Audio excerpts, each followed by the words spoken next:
नेताजी सुनो, मेरी बात सुन लो, मेरी बात सुन लो। बहुत नुकसान हो जाएगा तुम्हारा, बहुत नुकसान हो जाएगा।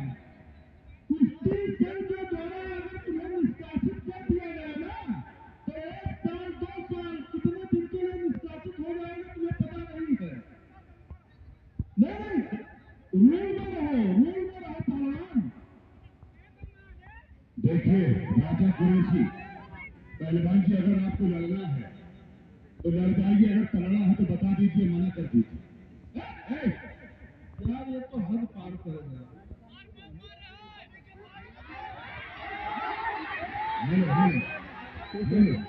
एक बात बताइए राणा जी, जब ये जोड़ी नहीं था तो कुश्ती चलेगी गई, कमेटी से भी पहले बताया।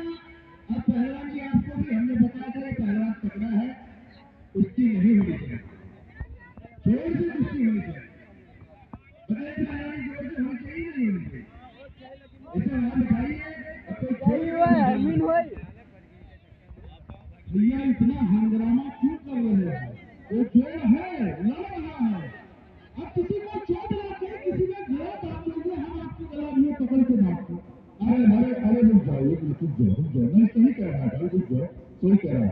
क्या कर रहे हो? ये जोर नहीं है इसकी। अरे रुक तो जाओ, रुक तो जाओ। राजा कुरैशी, जिस तरह ये बदतमीजी कर रहे, इसी तरह तुम भी बदतमीजी करते रहो। हम पता